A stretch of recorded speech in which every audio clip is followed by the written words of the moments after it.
Hi, this is Roger, thanks for dropping by. As I've said, there's not much going on apart from repotting at the moment, and I'm trying to group plants together in sets. And the reason these two are coming together, they're both Coelogynes, and they're the two Coelogynes that are down for a repot. So it clears that sort of genus out of the need for repots. Some of the others are classed as unknown in my notes, but they came from Burnham's and they hadn't long been potted up, so they're in Burnham's bark and they're not due a repot yet, so they can wait. So we've got the cristata, the little one I got from Simon Pugh Jones, Portland Island Orchids, new seller, although I've known Simon for years, but he's set up his own business since he left the Rithlington School Orchid project. And this one is Coelogyne Lawrenceana. I can't remember where I got this, but that looks like a private seller to me, so that doesn't look like, in which case you can never tell what it's in, can you? It's a private seller. Now, Coelogynes do not like root disturbance. Some of them dislike it so much they will stall, no matter how careful you are. Catching them at the right time is a bonus. There is no real right time for this one. I could wait. It's got one, let's get it out of it. That's just to hold it upright. When the flower spike was on there, it kept pulling the pot over. It's got one pseudo bulb half buried. The next one's sitting on the surface, which is fine. The one that had bloomed has climbed out of the pot. That's where the new growth is most likely to come from, and it would be straight over the edge of the pot. So it can't stay in there, and I'd like this to grow a new growth. So what I'm going to do is hopefully lift the whole lot out of the pot intact. So media and plant. Is it going to happen?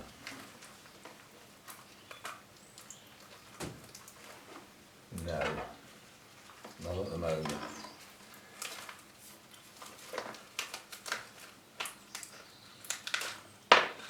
There we go.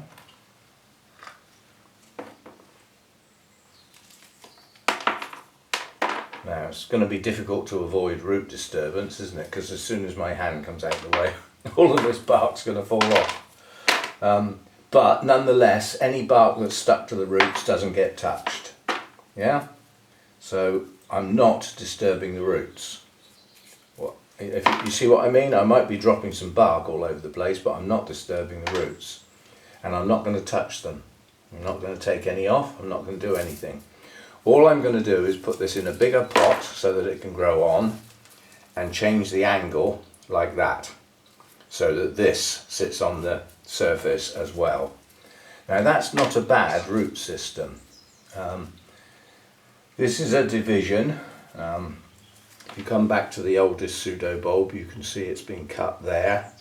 So it's a division of a large plant. So that's that one. I'm not doing anything to it. I'm not going to touch the roots. I'm just going to, in fact, I shall gently pop that back in the pot. So that's that one.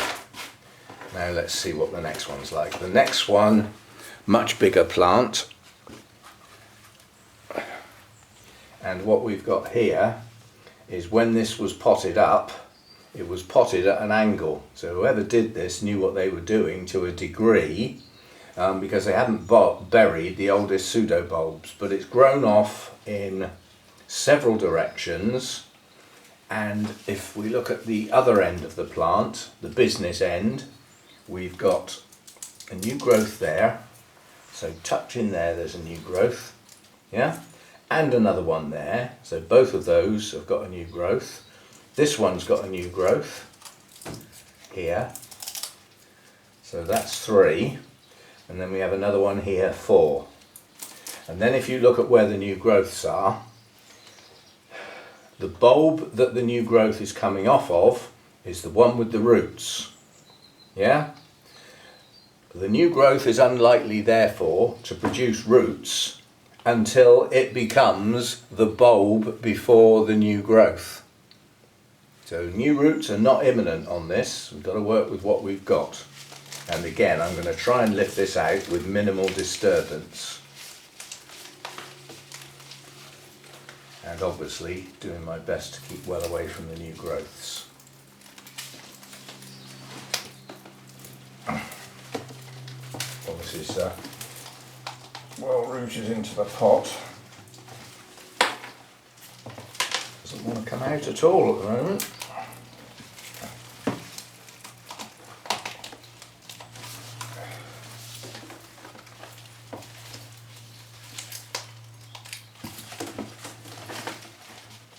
It is, I can hear each root in turn letting go.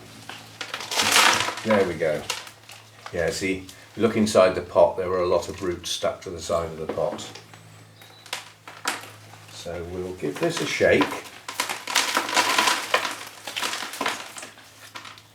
So it's a division taken off the plant here. Yeah? These roots are dry.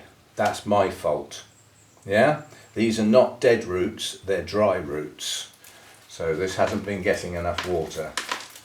I am just gently going to try and get, I can see, let me see if I can show you.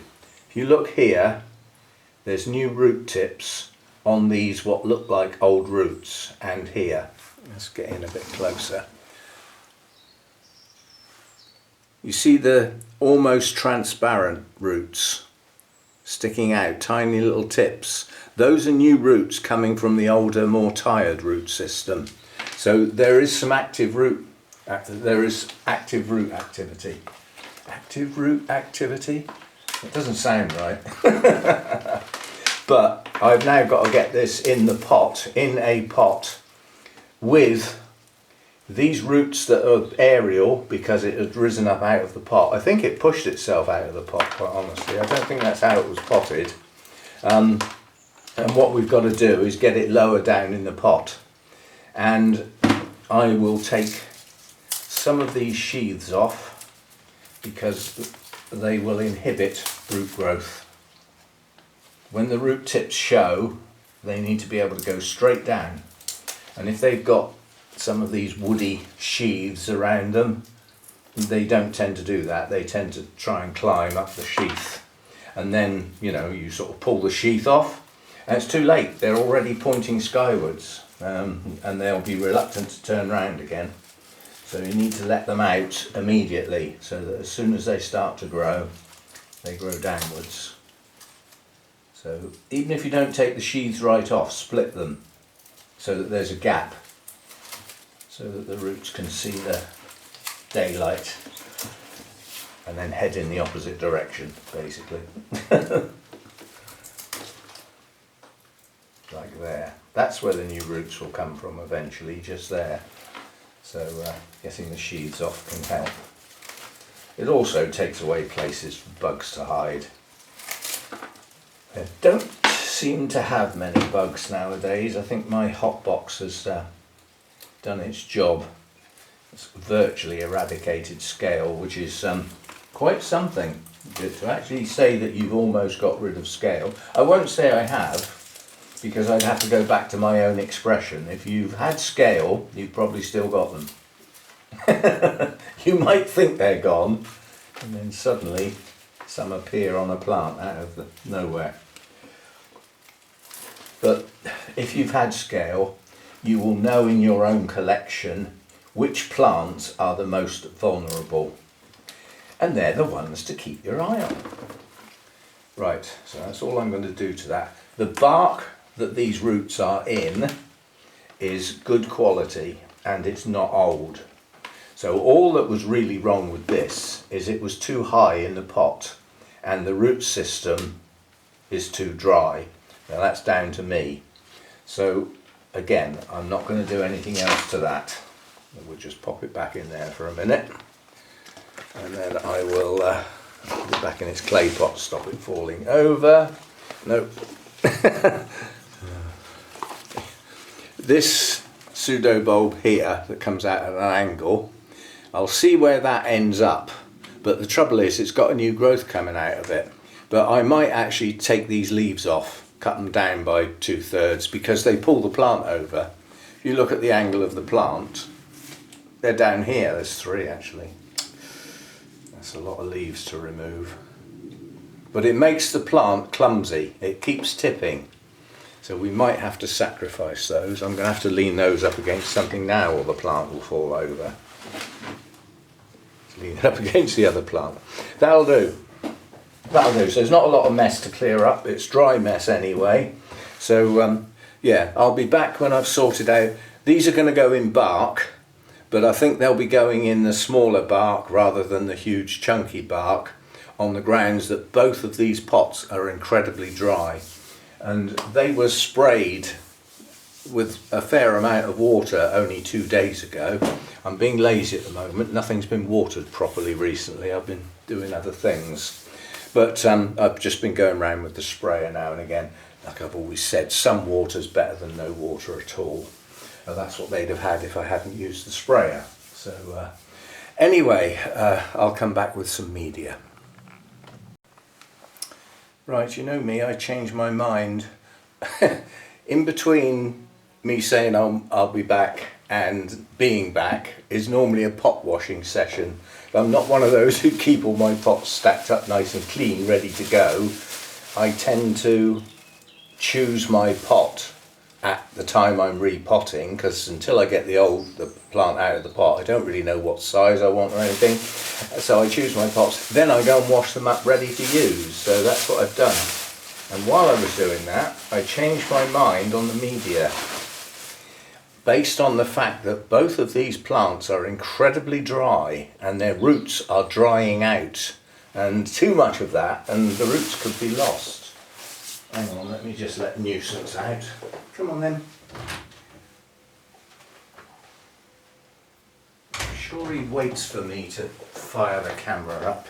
Anyway, so I'm going to use my small bark and perlite mix that's got some moss in it, but what I'm going to do is put some of the moss in my coffee for a start, is remove a lot of the moss, so that there's some small bits of moss in here, but a lot of it has been removed. So it won't be heavy on the moss, there'll just be some there. And when coelogynes are actively growing, they are drinkers. They do need quite a bit of moisture around their roots, and the moss will help with that. But what they don't need is to be soaking wet when they're not growing.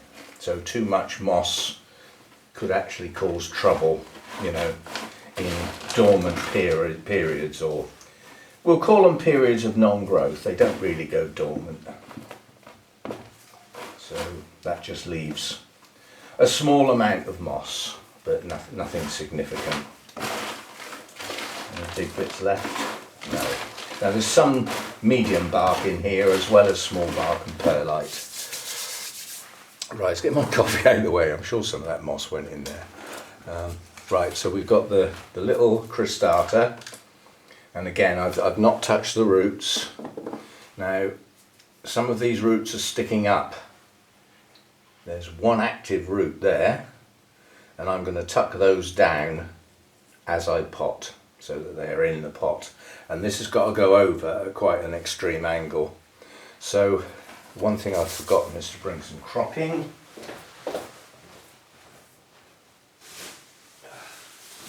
Everything is close at hand, just inside the door basically. Oh, people have commented on, have I got a new tray? No, it's a tray that's just sat there doing nothing. It was in fact one of the cat's litter trays. And the big tray has got all my bags of media in it. So to use it, there's quite a lot of faffing around, whereas this isn't. This just leans up against the wall basically, so it's easier to use. So that's the reason why I've been using this. Only for smaller plants. Now the other thing, most coelogynes are relatively shallow rooted, so that's quite a bit of crocking in the bottom. And don't forget, you are highly likely for your coelogyne to grow over the edge of the pot. They like doing that. So if you pot it deep in the pot, you stop it doing that. Is that a good idea? restricting its normal growth pattern for your own convenience? I'd say no. So at the point it gets where it's going to go over the pot, that's where you need to deal with it and move it on. I didn't say repot, move it on to a bigger pot. So this has progressed from a large plump bulb to a not quite so large bulb to a smaller one, and then it bloomed. And we do have 1 or 2 active roots. So I'm going to push this hard up against the back of the pot, leaving that new growth quite near the edge. And then tip it over so that when the new roots come out,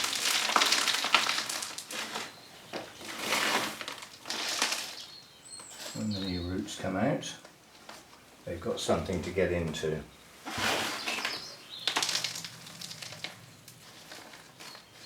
And now we've got the largest old bulb is not buried in the media, and this new growth is, you know, I might have to go to an even bigger pot. Let's get this out and have another think. We've got 2 choices here. Take the back end of the plant right off. Now, I did say I wasn't going to mess with the media, didn't I? But if I want that back bulb up against the edge of the pot, there is no other choice, and those are the oldest roots. So I'm just putting the crocking back in.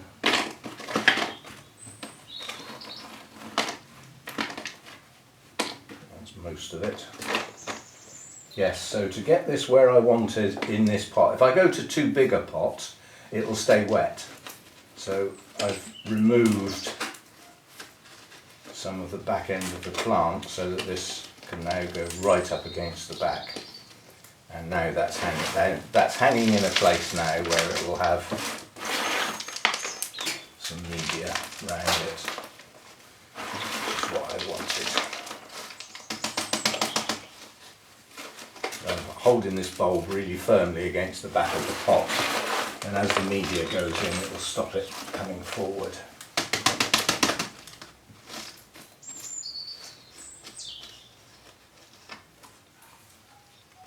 Right, I think that's much better.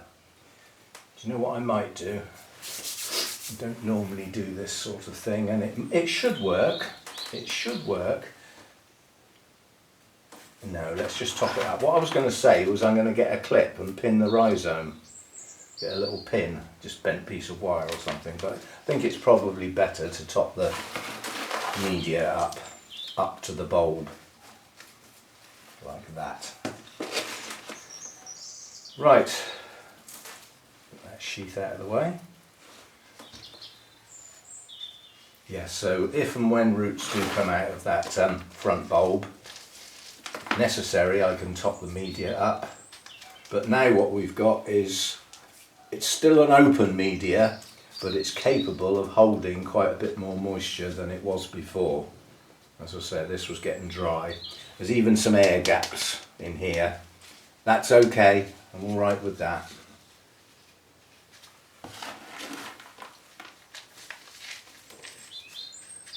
So we shall see how we go.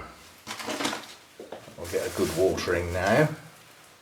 I'll say it's came from Simon Pugh Jones, and it's an unusual cristata. It's actually quite a special version. If I put the pop-up of the blooms up there now and then just talk about them, what you've got here are wavy petals and sepals. On a lot of cristatas that doesn't happen. So this is quite a special version of cristata. It's not a named variety or anything. Although I think in its day it could have been, if somebody bothered with it. Yeah, I'm okay with that. So that's that one done. Move that one out of the way. And then I'm not sure I'll have enough media for the next one. I might have to mix a bit more. So be it. But again, this is going to be heavy on the crocking. So what have we got then? So what we've got now is quite a deep plant that needs pushing back, and to get the surface of the plant in the pot I do need to remove a bit. No, I'm not. That's where all those lovely tender new roots are. I'm just going to put media in around this plant and tip it slightly so that the those new growths are pointing towards the front. But I am going to get some medium bark for that.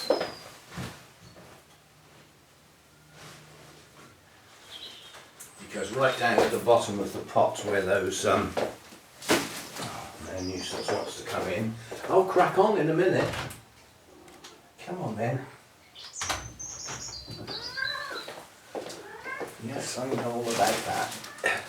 Yes, at the bottom of the pot where these roots are that I want to deal with is what's going to be quite a large space, and to put small bark in that large space would mean a lot of wet. So I'm going to put quite a lot of medium bark in the bottom, and then we'll top it up with the other. Let's see what I'm doing there. Missing the pot. Right, there we go, right to the back of the pot. And then because we're going to have a fair bit of media in this pot, because it's quite a large pot, I'm adding some medium bark into it to give it a little bit more aeration, and then a little bit of media around the back of the pot, push the plant back and then start topping up. I suppose you'd see better if that bag wasn't there, wouldn't you?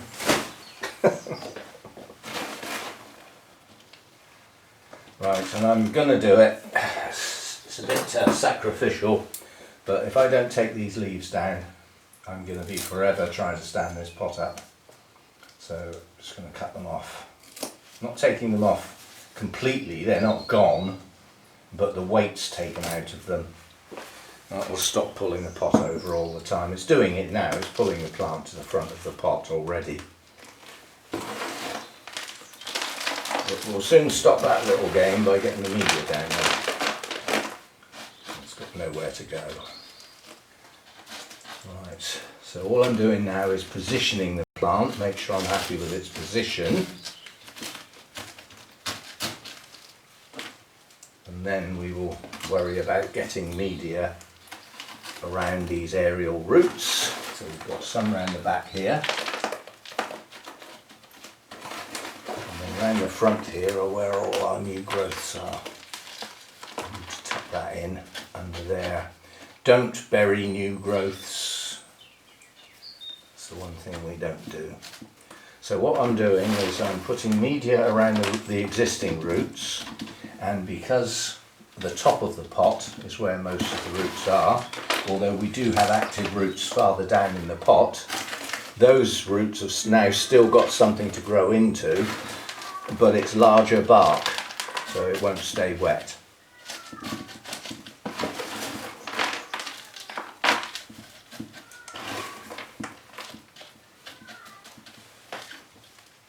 Just need to get a little bit in there between those two pseudo bulbs where those roots are. Right, so that's that. So we've got some smaller media with some perlite near the top of the pot, which is where new roots will appear, and we've got some large bark, medium bark, but larger bark than the rest of the media down in the pot where some of those new roots will hopefully now grow, because there were some active roots down the bottom. And these four new growths have got room to grow and mature. That's the only room in the pot.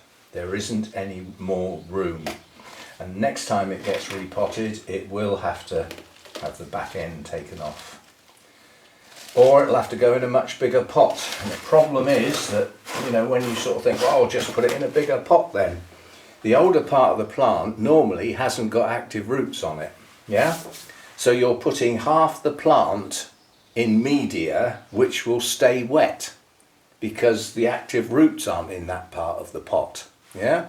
So although it looks okay and it seems okay and it almost seems like a sensible thing to do, you have to think it through. If the active roots are in this part of the plant, where the new growths are, that's the part where the roots will dry the media out. This bit round here with the old tired roots in is not going to dry out. You might think, well, it's one pot, won't it all balance out? Well, it won't actually. You will end up with a wet bit of, you know, and that's where the roots will start to rot, and then that can get into the rest of the plant. So, yes, that's in a pot that's big enough for now, but there's probably only going to be one full set of growths. These growths will mature. Those roots that have started have got plenty of room to grow into media now. And then the next set of new growths will be the time to repot again. And at that point, 2 or 3 of these back bulbs may need to come off. So you've got to, you know, this is a back bulb. It's got 2 perfectly good leaves on it. This one's got leaves. This one hasn't, but that's got 2 bulbs with new growths hanging off of it. So I wouldn't want to take that one off. I'd end up with 2 plants, which might have to happen next time. So anyway, this is Lawrenceana from memory. I'm not going to look it up, but I think this is one of those that has a spike that has a bud on it that stays as a bud for a very, very long time. And it can have multiple buds above each other and they become successive. So only one will open on a spike, and then as it starts to die and drop, the next bud above it will pull on and open. And you can get 2 or 3 on a spike from memory. As I say, I'm not going to look it up. I think that's how this one grows. But even though it might only have single blooms per spike, if it's the one I'm thinking of, as you can see, they are rather attractive and they're fragrant. So the way to grow this to get a spectacular show really is to get multiple blooms at the same time. If you're only going to get 1 per spike, you've either got to grow it as a single specimen bloom, or you need a lot of them all at once, which means a big plant, which means not splitting it up, and it means keeping it together in a pot.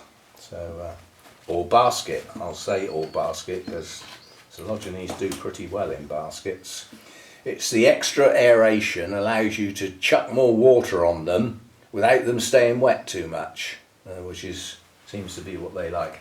Anyway, that's those 2 done. A good soak now, and I'm going to finish my coffee. See you next time. Bye for now.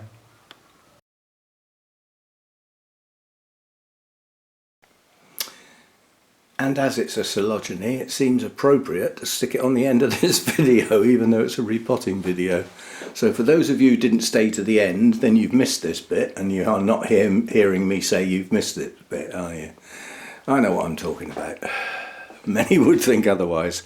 This was Coelogyne orchracia. It's now Nitida, which is what I call it, because that name was changed some time ago. So people using the old name and quite a long way out of date. This I thought was a new growth. It turns out to be a spike. And if this is a spike, then so's that. So we've got more blooms to come. Now, this is a fragrant orchid, and some people don't like the fragrance and others think it's wonderful. Blooms aren't fully open yet, but they're heading that way. The beauty of these blooms is in the centre. Now I'll see if I can get a close focus, but handheld's not going to be that easy. That's where the beauty of the bloom is, in the centre. Colouring and patterning is absolutely gorgeous. So there we go. That's opened overnight. That was not open yesterday. So there we go. Things sneaking up on me. So this has recently been repotted. The idea being that the roots will come off of the new growths, and the new growths turn out to be spikes. So there we go. Sheaths on Coelogynes can be a nuisance with blooms because they're often discoloured, and in amongst a spike they look like part of the bloom and they can spoil the look. But that's the front view, that's where the blooms have opened. So there we go, a little bit on the end. See you next time.